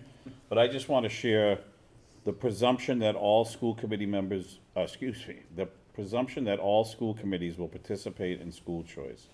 Under the school choice law, GL Chapter 76, subsection 12B, as amended in 1993, all school districts in Massachusetts are presumed to participate in and to admit non-resident students through school choice. So that's just the beginning of what they say, and the paragraph goes on. And as I stated last time, you could talk about all the towns that are around us, and all of them, the exception of us, really offer. Douglas, Grafton, Leicester, Millbury, Northbridge, Brookfield, Southbridge, Sutton, Webster, Uxbridge, Dudley, Charlton, Tantasco, all these schools. So I don't know what we're doing different than them. So you guys know where I'm at with this. You know, the law and the presumption of the law was to offer it to everybody. But I know this is just a discussion. I was just looking back at my notes. We actually had our public meeting in March of last year, the end of March. So that will be coming up after the new year. Yes, Mrs. Griffin. I think my biggest concern always with school choice is, I love the thought of school choice. I think every school throughout the whole entire state should be open to school choice. I think money should be associated with the child and it should move equally with the child throughout the whole Commonwealth. But that's not how the Commonwealth has designed it. They've designed it to only give $5,000 per pupil, and it costs upward of $14 to $15 per pupil to educate the child in this district. So we get not even a third of the amount of money that it costs to educate a child here. And then once the child comes in the district, that child is ours. They don't exit in a year, right? They're ours indefinitely, regardless of where their family moves throughout the community. You know, they can move from one town to the next. And that's concerning to me because ultimately, they're not giving us enough money to even educate these children. And I know sometimes people say, okay, well, it's kind of a good situation here to take in some extra money if we see enrollment go down in different pockets. But you guys all got the data that I got in the last meeting, and it clearly showed that enrollment is unpredictable. So you can have school choice, you can allow these families to come into our district, and all of a sudden, our families that decided to leave decide to come back, and then our class sizes are so much higher that the few $5,000 that we capture here and there, it's not going to cover another classroom teacher when our class sizes all of a sudden balloon above 20, 25 or more, because we took in all these students thinking that we were doing a good thing at a time because our enrollment dropped. Enrollment is unpredictable at times. Well, projected enrollment, if you're looking at those projections that go 5 years out, like a Oh yeah, they've been wrong too. NESDEC does those. But it's very, very clear. You can look back to 2015. The enrollment here is declining every year. That's a fact. That's data-driven. Through the whole That's- Commonwealth. I'm talking Oxford Public Schools. But through the whole Commonwealth. The It's whole data Commonwealth, driven, it's a maybe, fact. but I'm not worried about the whole Commonwealth, I'm worried about the Oxford Public Schools right now. So you can say there's projected, reports out there of where, student enrollment's going. The reality is, there hasn't been a year in the past, I don't know, 8 or 9, easily, that we have not gone down. Our enrollment is going down. And it's like that again through the whole Commonwealth. And Again, I think I'm worried here, about here. I am too. So why is it that every other town around us, those 10 I just rattled off, do school choice and we don't? What do they I know would that we say don't that they're know? trying to capture money to sustain their budget, and they're using it to like backfill, and unfortunately, they're creating a budgetary problem for themselves. But I think people go into this, I think there's very, very educated people that run districts, and they know that this isn't a budget equalizer. No one's saying that you're gonna lose, 100 kids have left for school choice, and you're looking to supplement that by doing school choice yourself. It's not. But wouldn't you rather get something? We're losing those dollars, period. And we're getting zero in return. And the other reality is, we control what we could say in the first year, let's do two 10th grade slots, 2 11th grade slots. You start at the high school, maybe you start young. Whatever the pleasure of the board is and Mike's administrative team, what they wanna do, or where they wanna lean towards. But I also think we have to provide kids opportunity. We have an unbelievable NJROTC program out here. What if somebody around here wants to participate in that but doesn't have that option? You I'd say know? move to Oxford. And then we get your We're full asking a family 15,000. But you know what, to that's, uproot their life and come to a town and make, that's why school choice, again, why would this be put into a law? and I'm with you, Mr. Canacchioli, again, if the full dollar value per pupil was like a voucher and it traveled with the children, and it doesn't. And unfortunately, the system that the Commonwealth has is very broken. Children only get, we get only $5,000, and God forbid that kid has more need or something like that. We're on the hook. Well, the And dollars do go up if the they other need to. district might give us like 50% to help fund whatever those children's needs are, but we all know that could be a significant cost to a district. We have to be very prudent with what we do as far as planning for the future. So, to me, it's a big gamble and a risk. And it's a gamble and a risk so much so that if we go past the, outside of Worcester and we go more, towards Boston, there's other communities that don't take that risk. And they don't take that risk for a lot of reasons. And I think that they've done a lot of realization that it doesn't pay. It doesn't pay. And it's sad when it comes down to it, it really is about dollars and cents. And I know you basically said, well, what's the pro for not taking these kids? I'd say the pro is we have the kids that we know. There are kids in our community, and our class sizes, if it does happen, are smaller.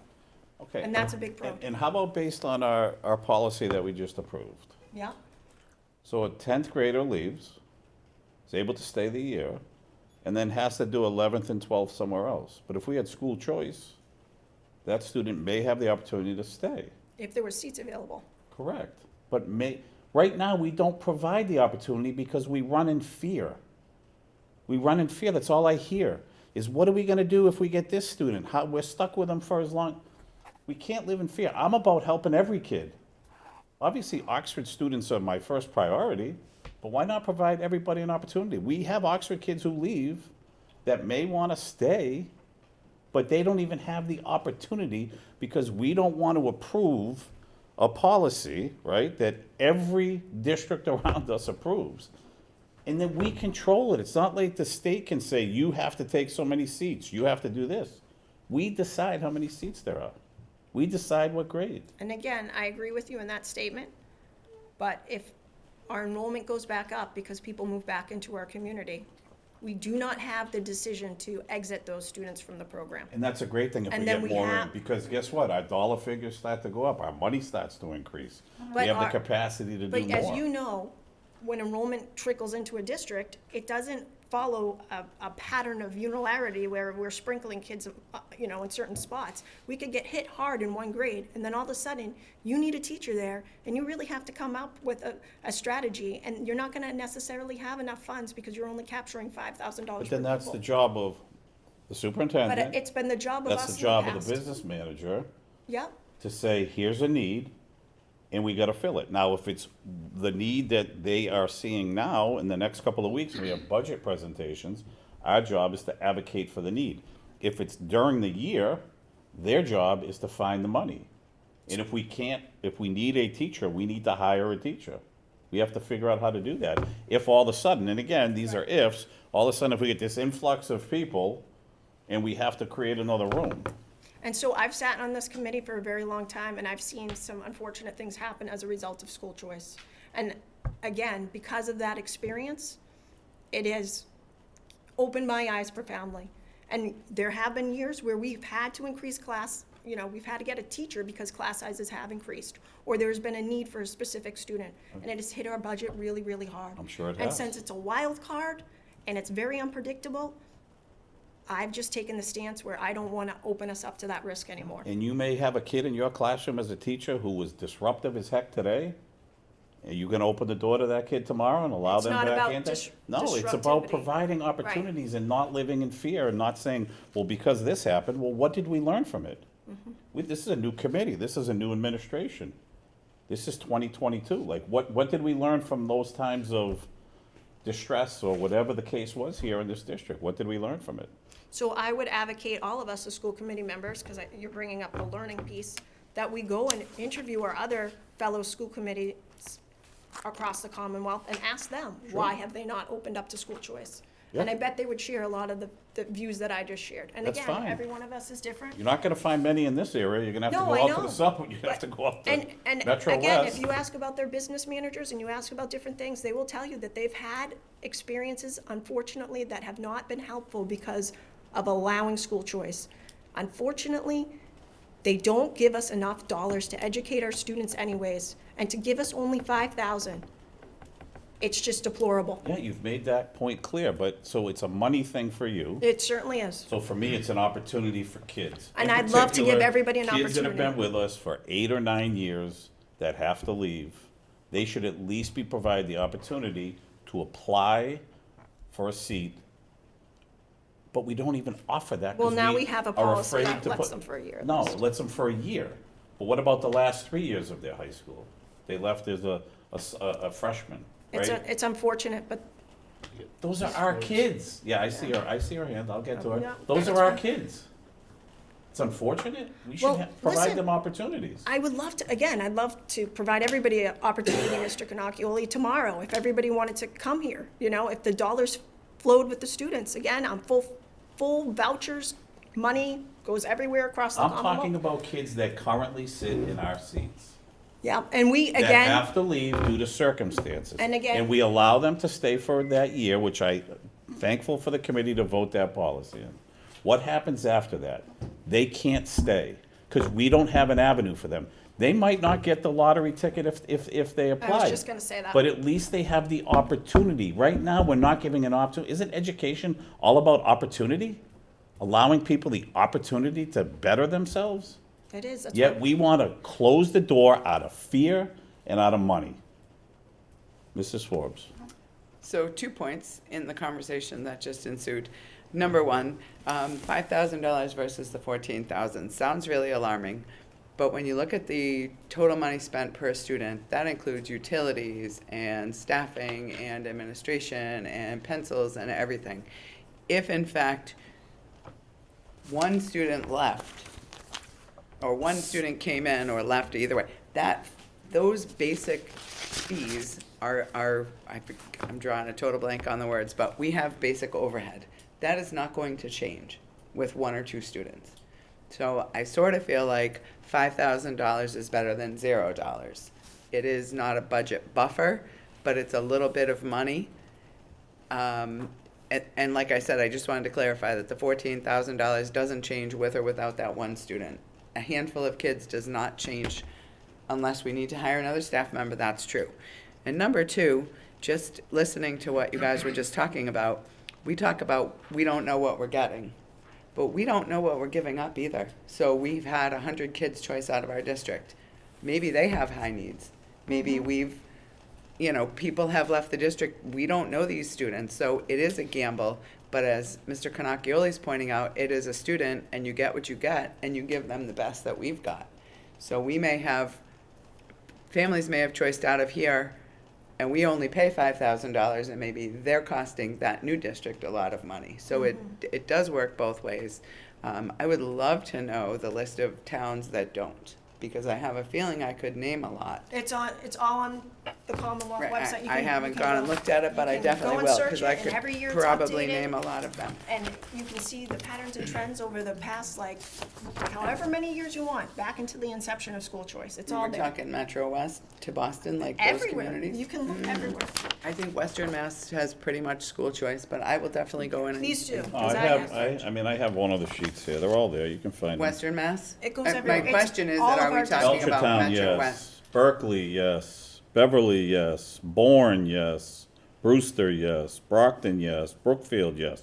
Brookline, no. Burlington, yes. How about Wayland? Boston, no. Billerica, Weston? no. Yeah, I only have up That's through the right. Bs, but And you can that's get the whole exactly what we're list. talking about. That's a big Alright. difference. Does anybody else have any Just other saying. comments? Yes, Mr. Burke. I do.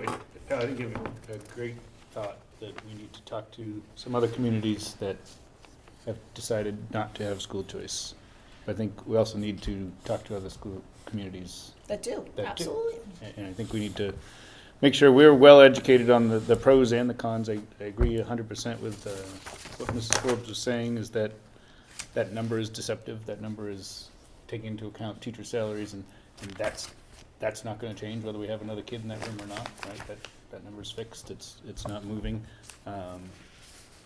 But I also understand your concerns very much. In school choice, there's a reason why it's a hotly debated topic in a lot of places. I don't think you're gonna convince each other. I don't think we would get into a little bit of a circular argument there. But I do think it behooves us each to do a little research to say, all right, why are you not doing it? And, you know, it may be some of those districts that say, we don't need the money, right? And they know what they have. Yeah. And they know that they have it all right, and it's all put together, and they know that people will move there for Right. that opportunity for their Right. child, if they can afford it. And unfortunately, that goes back to the inequity in education throughout. You know, we always talk about how we're always working for equality in education. Well, it's a very, very broken system. Yep. no, It's it not is. fair. It Won't is. catch any One arguments town to here. the next. Yeah, we're certainly not gonna You're fix it right. here, but we can advocate for our kids that we have. Right. All right, yes, Ms. Cook?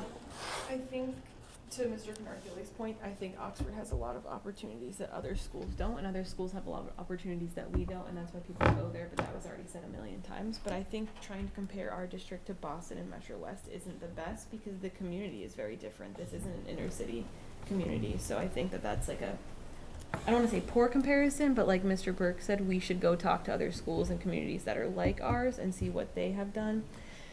But like Mr. Cannarelli said, like our opportunities, like our OTC program, but also AP classes. A lot of schools do not have the AP classes that we have, which then give their students the opportunity to have college credit in most public, or not public, but like, yeah, I think it is public universities, whereas compared to private. So, I mean, so if we do discuss this further, is school choice something that we will vote on? Yeah. Okay. Yes, we'll have a public hearing, and then we'll get a recommendation from the superintendent, and then we'll have further discussion, and then a vote.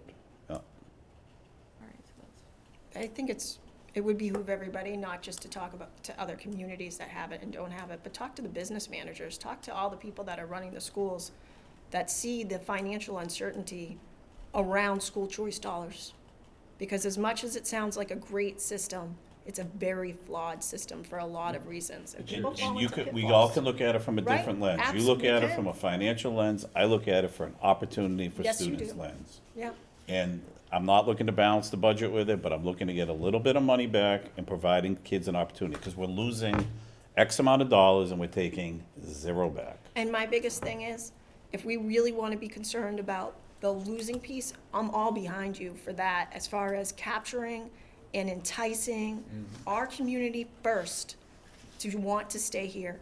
Because we can see, and I asked that, and it was in the minutes as a follow-up, how many of the people that left us and then returned. And how many of the people that left our district, that still live in our district, have not returned? That's really where we should be focusing our attention. And we should really be working as a committee to find out, why are people choosing out of our district? Because if we can fix that issue, Yeah. then you'll have your students here that you want here, and you don't have to look at enticing other people's students. Yeah. We really owe the responsibility to our community first, not others. That's my opinion. I think Right, first and and again, but foremost. remember, those that leave us are our community. Exactly. And so why are we allowing that to happen? What are we not giving them? Because people move, people relocate. No, people I'm have- saying Sorry, they, sorry, they two still different live things. here. Right, no, we're talking about two different versions of the Right. same thing. I'm not talking about the people that are moving out. People that are moving out are moving out. I'm talking about all the families that we have here Yes, that are, choicing out. that are Yeah. choicing out. Yes, I understand We are that piece. under-delivering something. Right. What is it? I will say in defense of us, that I think we're working on Yeah, I that. think And I it's think that changing. we know a lot of the answers to some of those ambiguous questions we're talking about here. And I think that we are working on improving that. And, you know, nothing great happens overnight, and it is baby steps, and I feel like we're really moving forward. And I can also say that we've had a lot of our students come back. And that I don't know. that we're Like, waiting for that report, but. I'm waiting for that data. I hear that. I'm really waiting to see that. I'd love to see the percentage year after year after year that shows the pattern of trends that we have people coming back. Because to say it is one thing, but to see it is another. Well, And the data's gonna be a little bit flawed over the last few years due to the Because- fact Right. of people were homeschooled coming back, you know, so we'd have to really dig deeper. All right, any last, yes? Well, I feel like to question why people leave, like if a student and their families want them to go to Catholic school, you Absolutely. can't question that. Or if a student wants to go to Bay Path, I mean, if it's for a trade that we don't have, you can't really question that. But if it's like wondering if they question it for academic reasons, I think that we need to show more academic opportunities that we offer here that other schools may offer, but like ones that we offer that they don't.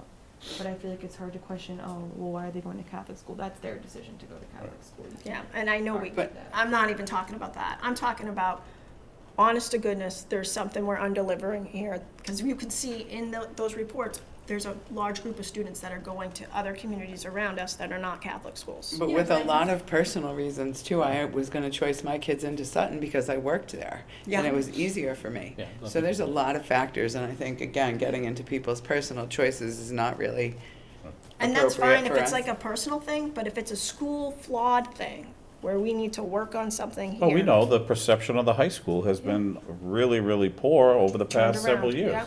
That's why some people left. So I think what we have to do is coordinate with Mike and have like an exit interview option for parents to fill out when they pull a kid from our district. And I know that's not, we've talked about, Yeah. but that's Through the something chair, maybe, we did yeah. create this fall an exit survey for families. So as soon as this family, lets us know they're moving, or we know that they're leaving us to go to another, most of the folks that have left us since this summer have physically moved out of town because of jobs or whatever.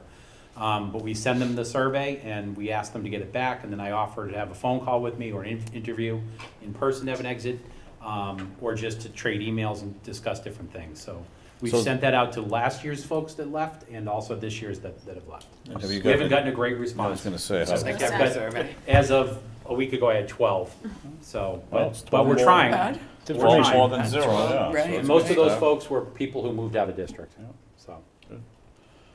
I'd love to see the survey. Well, that's what I Right, mean, that so would have hopefully we stayed if can, they you had know, the at some point you can opportunity. give us a report on that, that'd be great. Yeah, sure. All right, anything else on that? Thank you for the passionate discussion. I always love passionate discussions, and it's great. Glad we got it out early. All right, members forum, Ms. Cook.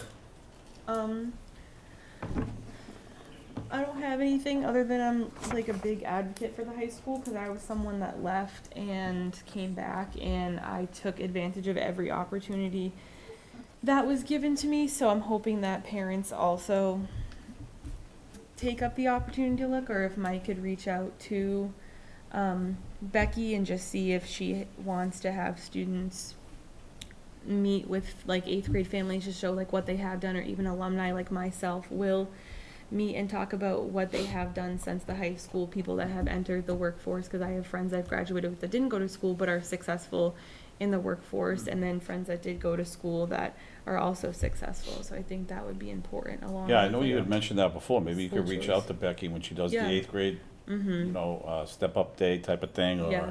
Yeah. kind of And- orientation, and you can be part of that That'd be maybe, or a great. couple of friends, that'd be awesome. Because I personally have things that like I learned from the high school that I have used in school and still use. I still use this semester. Like I reached out to her, but Miss Cassingway teaches a research seminar class that like start to finish teaches you how to write an APA research paper, and I wrote a 12-page research paper this semester that I got a 97 on, but I didn't have to reach out to the professor because he was like, don't reach out to me, I won't help you, which seems inconsiderate, but he says like it's something that you should know and you have to reach out to like the writing center. And I actually took the class with one of my fellow high school graduates, and we both got a really good grade, and we were both talking about how much her class had helped us with the paper. So I think that's also something that a lot of schools don't offer, that I appreciate that it's offered here and that she offers, because that's something that will make or Yeah. break, because it was a final. So if you failed, then you probably were going to fail the Yeah. class. So I think we have a lot of good opportunities here Yeah, well, that thank people you for need to sharing. take advantage of, so that's it. All right, thank you. Mrs. Forbes? I'm pretty silent tonight. Just thank you to the people who presented to us tonight. I always like getting the reports, what's going on in the school. That's really what we're here for. So, that's Yeah. it for me. Yeah, thank you. Mrs. Griffin? Thank you for the lively debate. I appreciate that always. And, you know, also to echo the same sentiments to everybody that presented this evening, and just happy holidays to everybody, because we're not gonna see folks until after the holidays, and It's true, that's all. it's true. Mr. Burke? No, nothing different, nothing new. Thank you to everybody who came out tonight. Yep. Good reports. Yes, yeah, same thing. Thank you to the three principals, Mr. Phillips, for coming out and giving us the reports. We appreciate that. And yeah, happy holidays to all the families and staff out there. Hope you have a safe, healthy holiday. And that is it for me. Do have to open up the floor for final public comment. Seeing literally no one in the audience from the public, there's not anyone out there. Oh, you're not the public, Joe, and thank you for coming out as well. Thanks, Joe. Open the floor for final public comment. We will now close it. Do need a motion to go into executive session. I'll make a motion to move to executive session. Second. All right, pursuant to MGL Chapter 30A, subsection 21A, Section 3, the committee will enter executive session to discuss strategy with respect to collective bargaining, status of mediation with the OEA, Oxford Education Association, as is necessary to protect the position of the public body, and the chair so declares. The committee will exit executive session and adjourn the public meeting without conducting any further business. So we have a motion and a second. Any discussion before we go into executive session? Call for the vote. Ms. Cook? Yes. Mrs. Forbes? Yes. Mrs. Griffin? Yes. Mr. Burke? Yes. Before I vote, just a reminder, we have our special meeting this Wednesday for department budget presentations at 5 o'clock central office. Then we have another one on the 19th, which is a week from tonight, same time. And then our next regularly scheduled meeting will be January 9th of 2023. And I am also a yes. We are in executive session. Have a good night.